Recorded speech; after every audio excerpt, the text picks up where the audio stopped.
अपने आप कुछ नहीं होगा, कुछ तो करना पड़ेगा। जीतने के लिए मेरे दोस्त थोड़ा तो लड़ना पड़ेगा।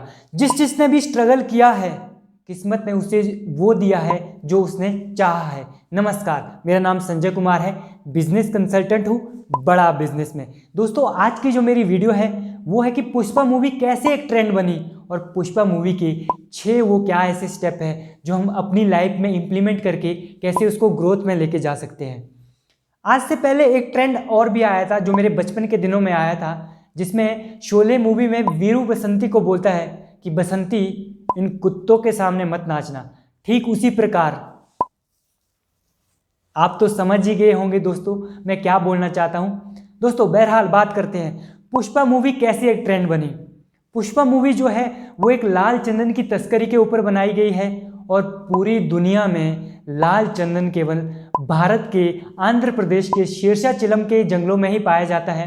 और जो पुष्पा मूवी है वो रियल लाइफ स्टोरी के ऊपर बनाई गई है। मूवी में जिसका नाम पुष्पराज है, असलियत में उसका नाम श्रीनिवास वीरप्पन है।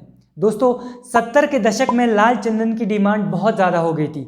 चीन, जापान, सिंगापुर, ऑस्ट्रेलिया, यहाँ तक आपको एक एग्जांपल दूं, जापान में जब शादी होती थी तो वहाँ पे एक रिवाज ऐसा था कि जब तक एक दूल्हा अपनी दुल्हन के लिए एक वाद्य यंत्र यानी गिटार जो लाल चंदन से बना होता था उसको गिफ्ट नहीं देता, तब तक उस शादी को मानते ही नहीं थे।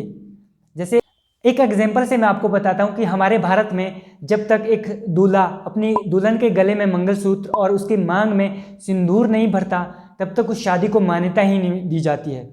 ठीक उसी प्रकार आप अंदाज़ा लगा सकते हैं कि जापान में लाल चंदन की डिमांड किस हद तक थी। जो श्रीनिवास वीरप्पन था वो बहुत खतरनाक डाकू था। उसने अपनी बेटी को जिंदा दफनाया था। दोस्तों, आपको मालूम है कि जो श्रीनिवास वीरप्पन है वो पुलिस से बचने के लिए जंगलों में रहता था और एक दिन उसके घर में एक छोटी बच्ची ने जन्म लिया। आपको दोस्तों पता है कि बच्चे रोते बहुत ज़्यादा है। जब एक छोटा बच्चा रोता है तो 110 डेसिबल की ध्वनि उत्पन्न होती है। नहीं समझ में आया? और आसानी से बताता हूँ। जब दोस्तों आसमान में बिजली कड़कती है तो उससे केवल 10 डेसिबल कम एक छोटे बच्चे की ध्वनि उत्पन्न होती है जब वो रोता है। इससे क्या है, इससे वीरप्पन पुलिस के हाथ लग सकता था और उसने क्या किया, उसने अपनी बेटी को जिंदा ही दफना दिया।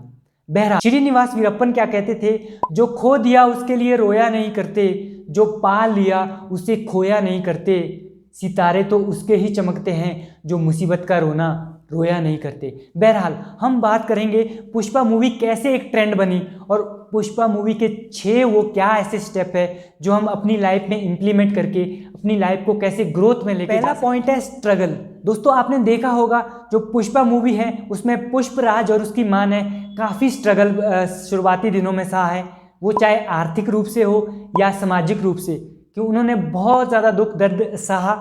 इसके ऊपर भगवत गीता में कृष्ण ने भी एक श्लोक बोला है, त्रास पश्यते तू कौन्त्या शीतो ओशो सुख दुखदा आगाम अपायो नित्या ताम स्थिता भारतो मात्रा पश्यते तू कौन्त्यो। हे कुंती पुत्र अर्जुन, शीत ओशो सुख दुखदा, शीत उष्म, मेरा हाथ देखिए, शीत उष्म। शीत मीन्स ठंडा, उष्म मीन्स गर्म। शीत उष्ण सुख दुखदा, सुख दुख। कृष्ण क्या बोल रहे हैं, ये आएंगे और चले जाएंगे। कृष्ण क्या बोल रहे हैं, सुख दुख शीत उष्ण ये आएंगे और चले जाएंगे। They are temporary in nature. ये अर्जुन, इनको क्या है, इनको टॉलरेट करो, ये आएंगे और चले जाएंगे।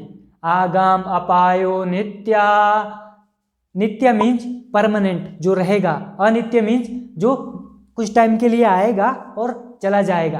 दोस्तों, हमारी लाइफ में क्या होता है, एक छोटी सी हमारी कोई मुसीबत आ जाए हमारे ऊपर तो हम चिंता लेने लग जाते हैं, हम परेशान हो जाते हैं। कृष्ण क्या बोल रहे हैं, चिंता नहीं करनी है। चिंता ऐसी डाकनी काट कलेजा खाए, वैद्य बेचारा क्या करे कहाँ तक दवा लगाए। दोस्तों, हमें चिंता नहीं करनी है, हमें चिंतन करना है। चिंता इज अबाउट पास्ट, चिंतन इज अबाउट फ्यूचर।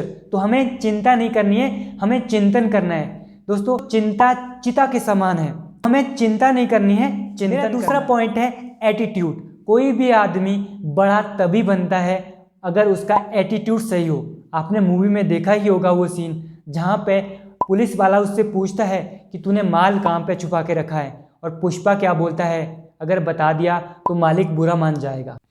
आपको ज़िंदगी में वो नहीं मिलेगा जो आपको चाहिए। आपको ज़िंदगी में वो नहीं मिलेगा जो आपको चाहिए, कभी नहीं मिलेगा।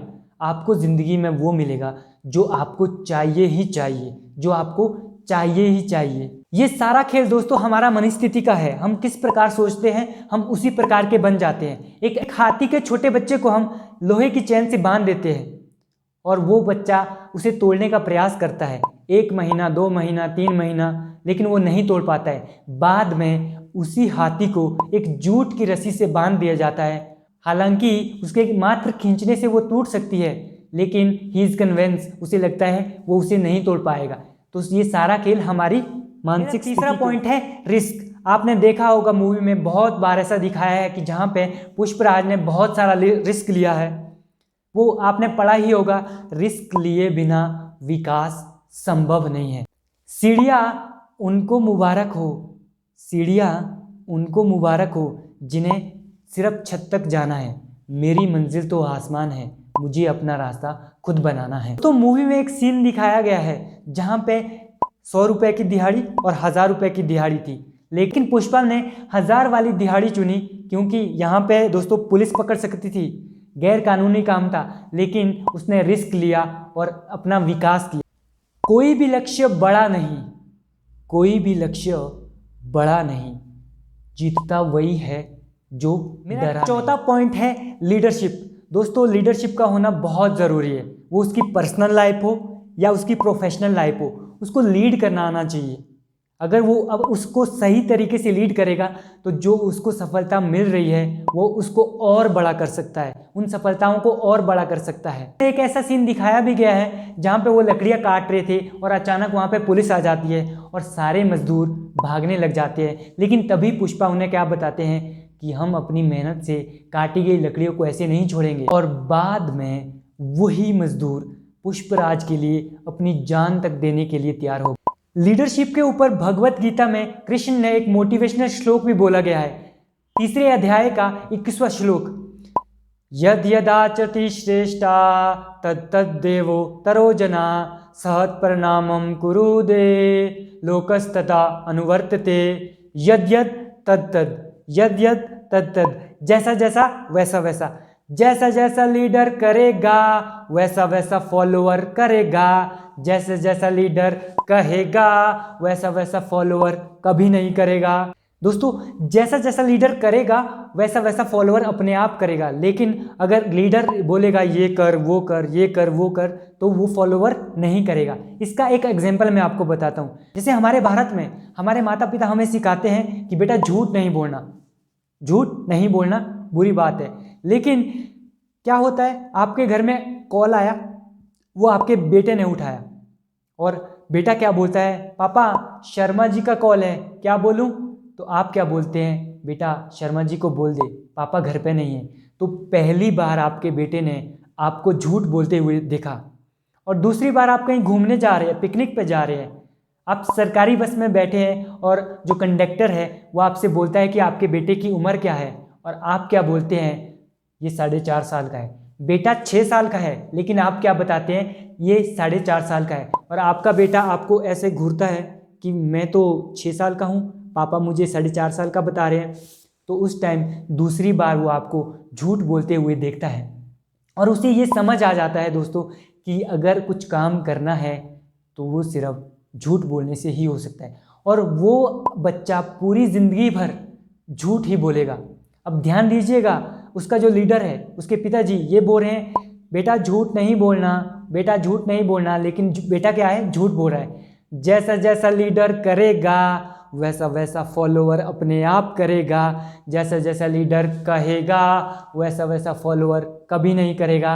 लीडरशिप बाय आचार नॉट बाय प्रचार। जो पॉइंट दोस्तों बिजनेस स्ट्रेटेजी, आपने देखा होगा शुरुआती के दिनों में उनका माल पकड़ा जा रहा था। वो क्या करते थे, ट्रक में नीचे लाल चंदन डालते थे और ऊपर से वहाँ पे आलू प्याज टमाटर डालते थे। इससे क्या है, उनका माल पकड़ा जाने लगा, पुलिस उनका माल पकड़ रही थी। बाद में पुष्पा ने उन्हें एक ऐसा आइडिया बताया जिससे उनका माल कभी पकड़ा ही नहीं गया। और आपने मूवी में देखा होगा दोस्तों, पहले वो माल सिर्फ एक आदमी को चेन्नई में जाके बेचते थे, लेकिन पुष्पा ने उन्हें बताया कि अगर पूरी दुनिया में ये माल हमारे यहाँ पे ही होता है तो क्यों ना हमें मुंह मांगी कीमत मिलनी चाहिए, क्यों ना हम मार्केट में एक कंपटीशन बनाए।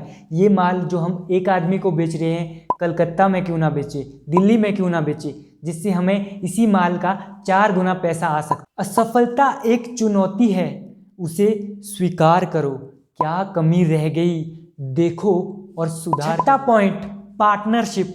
दोस्तों आपने देखा होगा मूवी में शुरुआती दिनों में जब कोंडा रेड्डी की गैंग पुष्पराज को बोलते हैं कि तू हमारे लिए काम कर, अगर हमें 1 करोड़ का प्रॉफिट होता है तो उसमें से 5 लाख हम तुझे देंगे। तो पुष्पराज क्या बोलता है, मुझे 5 लाख नहीं चाहिए, बस जितने का प्रॉफिट आपको होता है उसका सिर्फ 4% का पार्टनरशिप मुझे चाहिए। बड़ा नौकर बनने से अच्छा है एक छोटा मालिक बनो।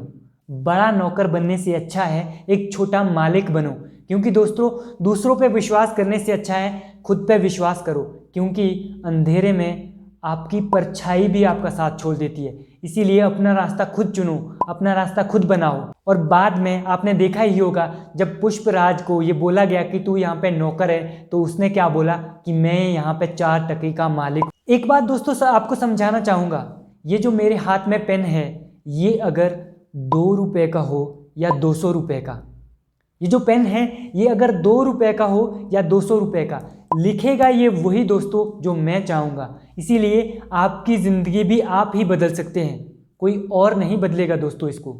ज़िंदगी को कभी बेकार मत समझो दोस्तों, क्योंकि 100 साल तक बंद पड़ी घड़ी भी एक दिन में 2 बार सही टाइम बताती है। अपने आप को स्पेशल समझो दोस्तों, क्योंकि भगवान कोई भी चीज़ फालतू में नहीं बनाता है। आपने दोस्तों सुना होगा, हुनर सबके पास है, हुनर सबके पास होता है, किसी का छिप जाता है और किसी का छप जाता है। ये क्या कारण है दोस्तों? छपता उसका ही है दोस्तों जो अपने ऊपर काम करता है, जिसकी लड़ाई खुद से होती है।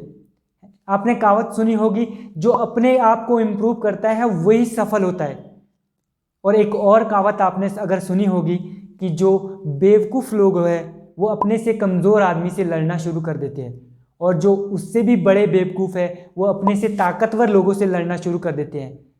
जो बुद्धिमान लोग हैं वो सिर्फ अपने आप से लड़ते हैं, और तभी वो इतने सफल हो पाते हैं। उम्मीद है दोस्तों आपको ये वीडियो अच्छी लगी होगी। अगर अच्छी लगी है तो वीडियो को लाइक कीजिए, शेयर कीजिए और चैनल को सब्सक्राइब कीजिए। और हाँ, अगली वीडियो आप किस पे चाह रहे हैं मुझे कमेंट बॉक्स में कमेंट कीजिए, मैं नीचे मिलने आऊँगा और सबके कमेंट का रिप्लाई करूँगा। मैं सोच रहा हूँ अगली वीडियो रमेश अग्रवाल जी पे बनाऊँ, या किरण बेदी जी के ऊपर बनाऊँ, या हिमाचल प्रदेश के सबसे लोकप्रिय नेता वीरभद्र जी के ऊपर एक वीडियो मैं बनाना चाहता हूँ। आप किस पे चाहते हैं मुझे कमेंट बॉक्स में कमेंट कीजिए और मैं वो बनाने का प्रयास करूँगा। आपने हमारी वीडियो को देखा, हमारी वीडियो को लाइक किया, शेयर किया और चैनल को सब्सक्राइब किया, आपका प्रेम पूर्वक दिल की गहराइयों से बहुत बहुत धन्यवाद।